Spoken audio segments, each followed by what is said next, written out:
Praise the Lord. Hallelujah. പ്രിയ സഹോദരങ്ങളെ, ഇന്ന് നമ്മളുടെ താഴേക്കാട് വാർഷിക ധ്യാനത്തിൻ്റെ കുംഭസാര ദിവസമാണ് കേട്ടോ. ഞങ്ങളുടെ പ്രാർത്ഥനയിൽ പ്രത്യേകമായിട്ട് ഓർത്തേക്കണം. ഇന്ന് നമ്മൾ ധ്യാനിക്കുന്നത് വിശുദ്ധ യോഹന്നാൻ ശ്ലീഹായുടെ സുവിശേഷം 14:17. അവിടെ വചനം പറയാണ്, ഈ സത്യാത്മാവിനെ സ്വീകരിക്കുവാൻ ലോകത്തിന് സാധിക്കുകയില്ല. അതായത് പരിശുദ്ധാത്മാവിനെ സ്വീകരിക്കാൻ ലോകത്തിന് സാധിക്കില്ല. കാരണം എന്താ? കാരണം അത് അവനെ കാണുകയോ അറിയുകയോ ചെയ്യുന്നില്ല. കണ്ടിട്ടില്ല, അറിഞ്ഞിട്ടില്ല. സഹോദരങ്ങളെ, നമ്മൾ ഈ വചനം നോക്കി, സത്യാത്മാവിനെ സ്വീകരിക്കാൻ ലോകത്തിന് സാധിക്കുന്നില്ല എന്ന് പറയുമ്പോൾ ശരിക്കും നമ്മൾ ലോകത്തിൻ്റെ ഭാഗമായി തീർന്നു എന്ന് ഗൗരവമായി സംശയിക്കേണ്ടതല്ലേ? കാരണം നമുക്ക് പരിശുദ്ധാത്മാവിൻ്റെ സ്നേഹം എന്താണെന്ന്, പരിശുദ്ധാത്മാവിലൂടെ വെളിപ്പെട്ട യേശുവിൻ്റെ സ്നേഹം എന്താണെന്ന് നാം അറിഞ്ഞിട്ടില്ല എങ്കിൽ, പ്രിയ സഹോദരങ്ങളെ, വചനം നമ്മെ കാണുന്നത് ലോകത്തിൻ്റെ വക്താക്കളായിട്ടല്ലേ? പ്രിയ സഹോദരങ്ങളെ, നമ്മുടെ യുകാറ്റ് യുവജന മതബോധന ഗ്രന്ഥമാണ് ഇത്. ഇതിലെ 120-ാമത്തെ ചോദ്യം തന്നെ, പരിശുദ്ധാത്മാവ് എൻ്റെ ജീവിതത്തിൽ എന്താണ് ചെയ്യുക? അവിടെ നോക്കി, പരിശുദ്ധാത്മാവ് എൻ്റെ ദൈവത്തെ സ്വീകരിക്കാൻ യോഗ്യതയുള്ളവനാക്കുന്നു. അതാണ് ശരിക്കും കാണുക, അറിയുക.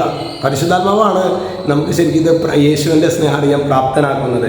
ദൈവത്തെ സ്വീകരിക്കാൻ എന്നെ യോഗ്യതയുള്ളവനാക്കുന്നു, പ്രാർത്ഥിക്കാൻ പഠിപ്പിക്കുന്നു, മറ്റുള്ളവരെ സഹായിക്കാൻ കഴിവ് എന്നിട്ട് പറയാണ്, നമ്മുടെ ശരീരം ദൈവത്തിൻ്റെ ലിവിങ് റൂമാണെന്ന് പറയാം.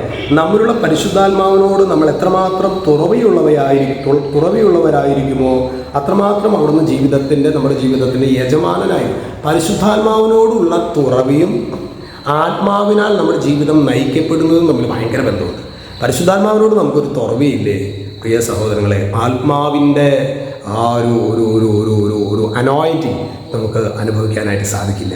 അതുകൊണ്ട് നമ്മൾ ഇന്ന് ഗൗരവമായിട്ട് ചിന്തിക്കേണ്ടത്, ഈ സത്യാത്മാവിനെ സ്വീകരിക്കാൻ ലോകത്തിന് സാധിക്കില്ലെന്ന് പറയുമ്പോൾ ലോകം എന്നുള്ളിടത്ത് നമ്മുടെ പേര് വെക്കണം. ഈ സത്യാത്മാവിനെ സ്വീകരിക്കുവാൻ സജുവിനെ സാധിക്കുന്നില്ല. ഈ സത്യാത്മാവിനെ സ്വീകരിക്കുവാൻ പീറ്ററിന് സാധിക്കുന്നില്ല.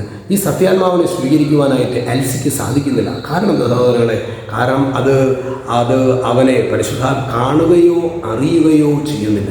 നമുക്ക് ആത്മാർത്ഥമായിട്ട് ദാഹിക്കും, പരിശുദ്ധാത്മാവേ ഞങ്ങൾക്ക് ആ യേശുവിൻ്റെ സ്നേഹം അനുഭവിക്കുവാൻ, പിതാവിൻ്റെ സ്നേഹം അനുഭവിക്കുവാൻ പരിശുദ്ധാത്മാവെ ഞങ്ങളെ സഹായിക്കണമേ, പരിശുദ്ധാത്മാവെ ഞങ്ങളെ സഹായിക്കണമേ. നമുക്ക് ആത്മാർത്ഥതയോടെ പ്രാർത്ഥിക്കാം. ഈശോ നമ്മെല്ലാവരെയും സമൃദ്ധമായിട്ട് അനുഗ്രഹിക്കട്ടെ. യേശു ക്രിസ്തുവിൻ്റെ നാമത്തിൽ ആശീർവദിക്കുന്നു, ഇപ്പോഴെപ്പോഴും നീക്കും. ആമേൻ.